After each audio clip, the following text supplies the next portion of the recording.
So programming exercise decreasing counter. The problem has been divided into three parts, with the first part asking us to implement the decrement method in the class body. So we have a class body here, right? This is the class body. So it asks us to implement the decrement method, this method right here, such that it decrements the value of the variable of the object it's being called by one. So this value must be decremented by one. So for that, all we have to write is value is equals to value.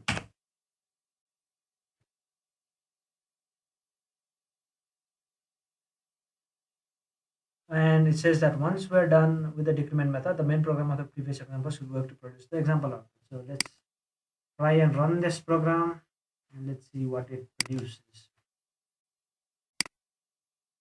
Select main class. So it should produce the value 10, 9, and 8. So the decrement is not called here. Why? Let's check it out. The decrement is supposed to decrease the value by 1, right? Happen. It's not working. Let's try this again. This work? No. Oh, sorry. I think this works, but not being done. The fact that it's not being printed there. So let's try and print it. So let's just print this value.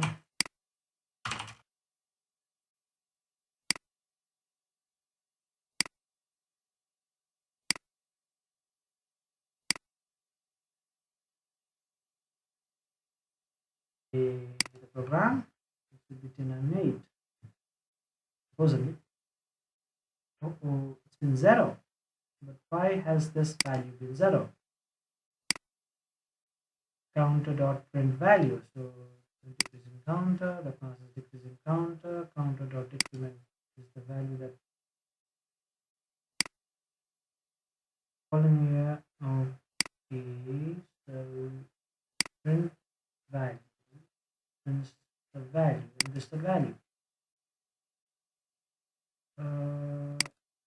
Probably we have to do some changes here. So where did I make a mistake? Oh, sorry, I have to define this value as value equals value. Now let's try and run our program again. Oh no, it still shows 0, but why?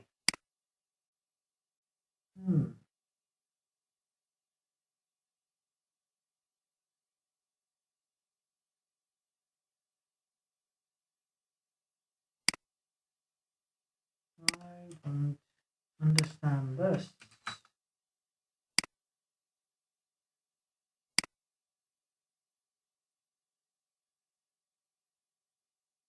Okay, now this works, but usually using that operator before does not work. Okay, so first part is done.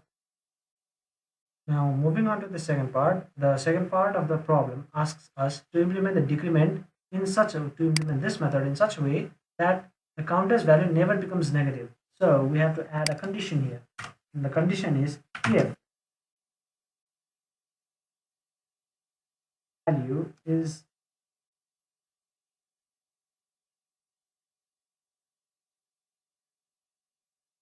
less than 0, greater than 0, then only we have to do this. Otherwise, we have to stop it right there, right? So it's negative, so let's make it equals to as well. And that means that if the value of the counter is 0, it cannot be decremented. So if it's also 0, then this must not be done. So removing that condition might solve our problem. So let's try and run this program. Mm, let's just call this decrement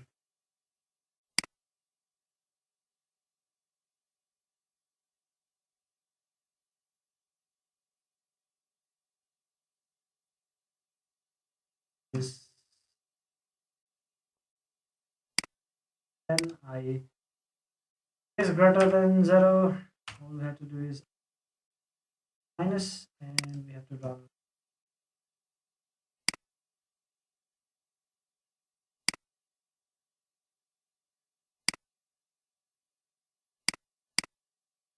So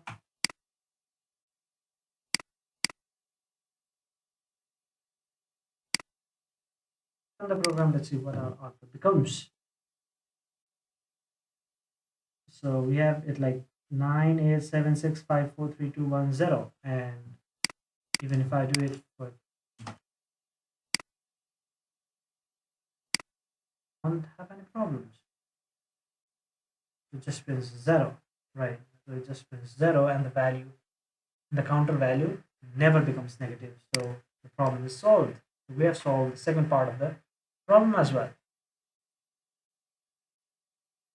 Uh, Now the third part asks us to create a method public void reset. So we have to create a method that's void, and the name is reset. A counter that resets the value of the counter to 0. For example, it says that value 100. If value has been reset, then the value is 0. So whenever this function is called, it goes to be 0. So if I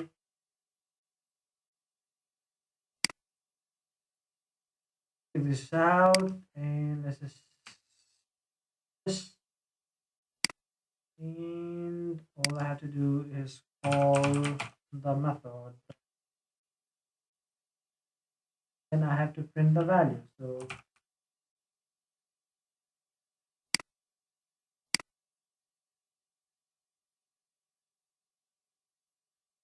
I think now if I play the program, then it should be printing the value 0, 10, 9. It's decremented here, so it's reset. So that's how you solve this problem.